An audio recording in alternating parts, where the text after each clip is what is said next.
중국에 사업 진출하실 때 상표권을 어떻게 획득하시고 그 상표권 관련해서 단계별로 주의사항, 그리고 혹시 분쟁이나 상표를 무단 선점 당했을 때 어떻게 효율적으로 대응해야 할지에 대해서 간단하게 알아보도록 하겠습니다. 첫 번째, 상표 출원 단계에서 주의해야 될 사항인데요. 중국에 출원할 경우에는 중국어로 된 상표 출원을 많이 권장을 해드립니다. 왜냐하면 우리 외국 해외 비즈니스를 하실 때 대부분 영어로 된 상표를 선택해서 사용을 많이 하실 텐데, 중국 시장의 경우에는 중국인들이 영어를 인식하는 게 우리나라 한국 사람들의 평균적인 것보다 좀 더 떨어져서 영문으로 됐을 때 그걸 어떻게 발음하는지 이런 것들이 쉽게 전달이 안 된다고 합니다. 그래서 영어로 된 것을 그대로 하는 것보다는 중국어로 된 상표를 같이 출원을 하도록 많이 권장을 해드립니다. 근데 중국어로 된 상표가 발음이 거의 똑같은 외국어 발음하고 거의 똑같은 중국어가 많지는 않아서요. 그래서 발음이 가급적이면 유사하고 그러면서도 원래의 뜻을 어느 정도 전달할 수 있는 그런 상표를 선택을 합니다. 그래서 중국 상표 선택이 상당히 어려운 부분이 있습니다. 예를 들면 스타벅스 같은 경우에도 싱바커라는 이름으로 쓰이고 있고요. 싱바커 한자로 보면은 앞에 별성자가 들어가 있죠. 뒤에 벅스는 마커라고 의미 비슷하죠. 그리고 코카콜라도 코카콜라, 그래서 가구가락 그 한국말로 하면 가구가락이고, 한자 중국어로는 이게 어떤 뜻이냐면은 가구가 맛있다라는 형용사적인 의미 있고, 가락이 콜라라는 의미랍니다. 그래서 맛있는 콜라 이런 뜻이 된다고 합니다. 그리고 중국에서 이제 많이 알리바바나 이런 많은 온라인 플랫폼에 스토어를 개설을 할 경우에 중국 내에 등록된 상표권을 요구하는 경우가 많고요. 또 중국 상표가 외국어로 된 경우에는 그 상표에 대한 중국식 발음이라든지 이런 것들에 대한 설명을 요구를 하고 있습니다. 그래서 중국 시장 진출에는 원래 쓰던 외국어 영어 상표뿐만 아니라 중국어로 된 상표도 같이 고려하셔야 된다라는 거 말씀드리고요. 그러면 중국어로 된 상표를 어떻게 선택할 것이냐? 여러 가지 방법이 있습니다. 예를 들어서 그냥 뜻은 그냥 포기하고 음만 똑같이 하는 방법도 있고요. 아디다스 같은 경우도 발음이 아디다스를 뜻하는 그런 한자어를 선택해서 그냥 쓰고 있고요. 또 어떤 경우에는 그 원래의 의미만 전달하는 경우도 있다고 합니다. 애플 같은 경우에는 사과를 의미하는 핑구어, 중국 발음으로는 핑구어인데 이 한자를 상표로 또 출원해서 애플은 상표를 전략을 펼치고 있고요. 또 발음과 또 좋은 의미를 다 같이 살릴 수 있으면 금상첨화겠죠. 까르푸라는 이제 그 대형 마켓 경우에도 찌아르푸는 찌아가 이제 가락복, 그래서 집에 즐거움과 복이 있다. 그래서 굉장히 일상 생활용품을 판매하는 판매점 입장에서는 굉장히 좋은 의미, 그리고 발음도 비슷한 이런 상표를 선택한 경우가 있고요.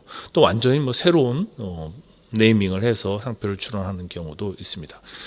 상표의 유사 판단 제일 중요한 부분인데, 참 중국어라는 게 뜻이 있고 외화관이 있고 또 중국어는 그 발음 기호를 병음이라고 해서 알파벳을 이용해서 그 발음 기호를 표시하고 있는데, 이런 것 때문에 유사 판단하는 게 굉장히 어렵습니다.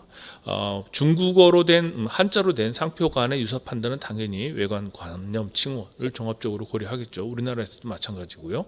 근데 중국어 병음, 아까 말씀드린 것처럼 중국어 한자의 발음을 알파벳으로 표시한 이 병음과 한자 상표 간의 유사 여부는 일단 비유사겠죠. 하나는 한자고 하나는 알파벳이니까 일단 비유사로 봅니다. 그리고 중문 상표와 영문 상표의 유사 판단, 이것도 좀 종합적으로 판단해야 되겠죠. 중문 상표, 아까 말씀드린 것처럼 영문 상표에 여러 가지 의미를 전달하기 위한 경우도 있고 발음만 전달하기 위한 경우도 있고 하지만 외관은 다를 수도 있고 뭐 여러 가지 요소를 판단해야 할 것으로 보입니다. 그리고 중국어 병음과 영문 상표 요거는 외관을 위주로 판단하기 때문에 외관이 유사하면 유사로 판단합니다.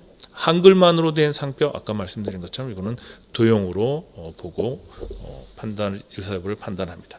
두 번째는 이제 심사 단계에서 주의할 사항 말씀드리겠는데요. 중국에서는 아주 예외적인 경우를 빼고는 거의 다 바로 그냥 등록 또는 거절 결정을 해버립니다. 거절 예고를 주지 않고 결정을 합니다. 예외적으로 저도 심사관이 1회 정도 거절 예고를 보내는 경우가 있는데 이런 경우에는 이게 사용에 의한 식별력이 좀 필요할 것 같다라든지 식별력 없는 부분을 보정만 하면 뭐 등록이 될 수 있을 것 같다. 이런 경우에는 1회 정도 거절 예고 통지를 하고요. 이런 경우에도 아주 신속하게 대응해야 됩니다. 15일 안에 대응해야 됩니다. 상표에 내가 지정 상품이 20개가 있는데 그 중에 한 대여섯 개에 대해서는 비슷한 선행 상표가 있어서 등록이 안 될 것 같다. 이럴 경우에 중국에서 우리 중국 심사관은 유사한 선행 상표가 있는 지정 상품은 제외하고 나머지에 대해서만 등록 결정을 바로 해준다고 합니다. 심사관이 그러면 요거는 안 된다고 하고 등록하면 출원인은 그 나머지 부분은 분할 출원을 해서 거절 불복 심판을 통해서 다시 살릴 수 있는 기회가 있기는 합니다. 그리고 이의 신청이라는 게 있죠. 출원 심사관이 등록이 될 것 같다고 하면 출원 공고를 하고 3개월 동안 혹시 이 등록에 대해서 이의가 있는지 공고를 해놓는데 이 이의 신청할 수 있는 사유는 절대적 거절 이유와 상대적 거절 이유가 다 포함이 됩니다. 이의 신청 절차는 공고되고 나서 3개월 동안 이의 신청 기간이고 이의 신청이 접수가 되면 그 부분을 출원인에게 송달하면 송달된 날로부터 30일 이내에 답변을 하고 또 3개월 기간 정도 기간 연장은 가능합니다. 심사와 마찬가지로 이의 신청에 대한 결정도 12개월 이내에 결정하도록 법에 규정이 되어 있다고 합니다. 이의 신청 결과에도 불구하고 등록이 되면 무효 심판으로 갈 수가 있고 이의 신청에서 거절이 돼 버리면 다시 거절 불복 심판으로 갈 수가 있습니다. 자, 불사용 취소 심판. 상표는 등록했다 하더라도 실제로 쓰고 있지 않으면 3년간 계속해서 사용하고 있지 않으면 누구든지 그 사용에 그 상표에 취소를 신청할 수 있습니다. 우리나라에서도 동의를 합니다. 근데 우리나라하고 좀 다른 거는 우리는 이거를 심판을 통해서 하고 있습니다만은 중국은 심사국, 중국 상표국 즉 우리로 치면 특허청의 심사국에서 불사용 취소 심판을 담당하고 있습니다. 자, 이제 중국에서 출원했다가 거절을 받았을 경우에 거절 불복 심판 청구를 해야 되는데 심사 단계에서 적시된 몇 가지 거절 이유가 있겠죠. 유형별로 보시면 국내에서와 크게 다르지는 않습니다만은 일단 본인이 생각하기에 선행 상표와 상품이나 서비스업이 다르거나 또 상표가 유사하지 않다라고 판단하는 경우에는 당연히 오인 혼동을 추리하지 않는다라는 걸 주장해야 되겠죠. 근데 그 증거와 근거를 제시해야 되겠죠. 그래서 중국 시장 내에서 이 상표 이미 사용되고 있었고 인지도가 좀 쌓여서 더더군다나 소비자들에게 식별력이 높아져 있는 상태고 그렇기 때문에 다른 사람의 선행 상표와 오인 혼동 가능성이 낮다. 이런 주장을 하시면 됩니다. 두 번째는 방법은 그 선행 상표 그냥 양도를 받는 것도 하나의 방법이고요. 또 선행 상표에 대한 불사용 취소 심판을 청구하는 것도 한 방법이라고 할 수 있습니다. 그래서 선행 상표에 대한 불사용 취소 심판이나 이런 심판을 청구하면 시간이 좀 걸리겠죠. 근데 그 전에 내 거절이 확정이 되면 안 되니까 이런 경우에는 심리를 좀 늦추도록 지금 현재 상표 양수하기 위해서 협상 중이라든지 또는 심판을 불사용 취소 심판을 하고 있으면 그 결과가 나올 때까지 좀 기다려 달라든지 심리를 늦추도록 요청할 수 있습니다. 그리고 상표에 대한 등록 상표가 무효가 되는 경우 무효 선고 또는 심판이라고 있는데 왜냐 여기 선고라고 말은 뭐냐면 중국에서는 상표 무효를 심사국에서 직접 할 수 있는 경우가 있고 심판을 통해서 하는 경우가 있어서 이렇게 나눠져 있는데요. 상표 무효 사유는 아까 이의신청 사유에 해당하는 10조, 11조, 12조 절제적 부등록 사유, 식별력이 없다든지 뭐 등록될 수 없는 뭐 부등록 사유에 해당하는 상표들, 국기, 국장 등등 이런 거 있죠.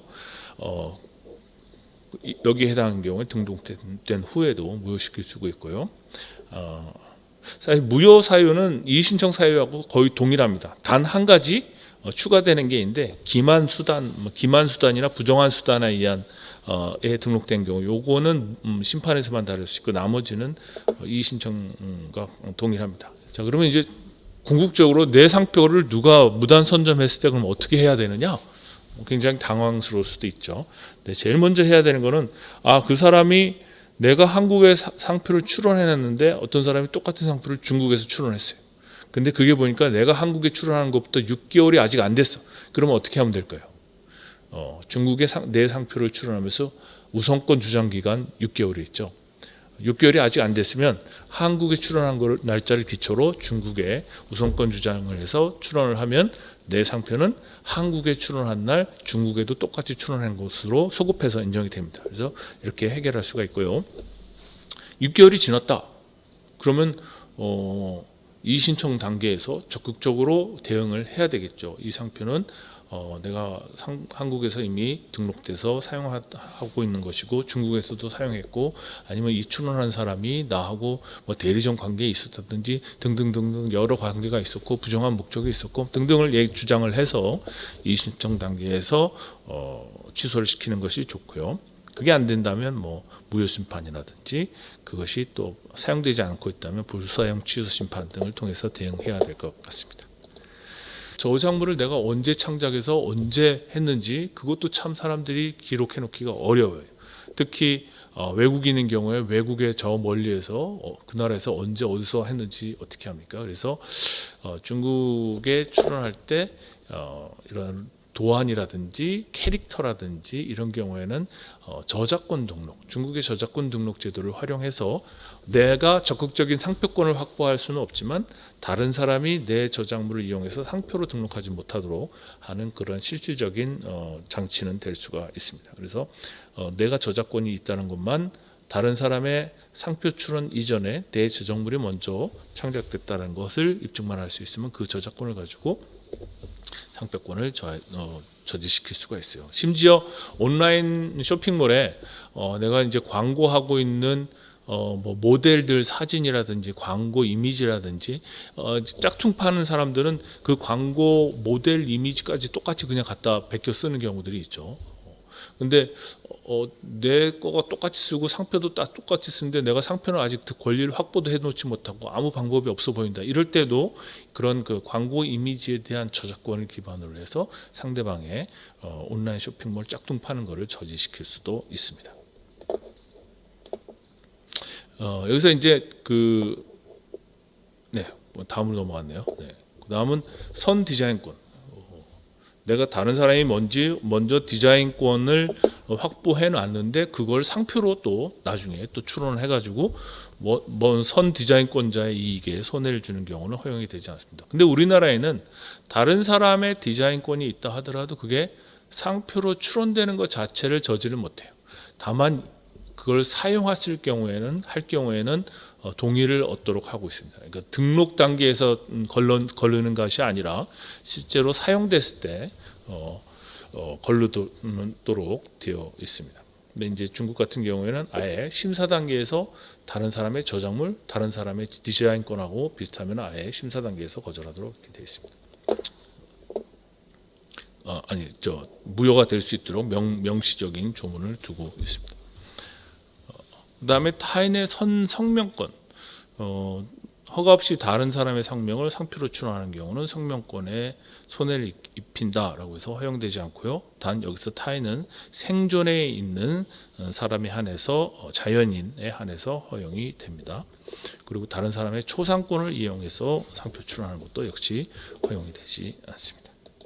마지막에는 제가 캐릭터에 대한 지적. 요즘 이제 캐릭터 우리나라에 뭐 옛날 뽀로로도 있고 뭐 카카오 프렌즈도 있고 뭐 여러 이제 캐릭터들이 많이 생기고 이게 캐릭터가 여러 가지 굿즈로 결합을 하면서 상표적으로 사용되는 경우들이 많이 있습니다. 근데 그 많은 변형을 가지고 있는 캐릭터를 다 상표로 출원하려면 또 너무나 많은 돈이 들고 그렇기 때문에 그런 거를 비용 효과적으로 어떻게 출원 전략을 세울 것이냐. 방법이 있는데 뭐 자세하게 설명 다 드리는 것보다는 간단하게 설명드리면 저작권적인 보호, 상표법적인 보호, 디자인적인 보호, 부정경쟁 보호 4가지 정도의 아주 중첩적인 여러 가지 방법이 있다라는 걸 말씀드리고요. 네, 제 강의는 오늘 여기까지 하도록 하겠습니다. 감사합니다.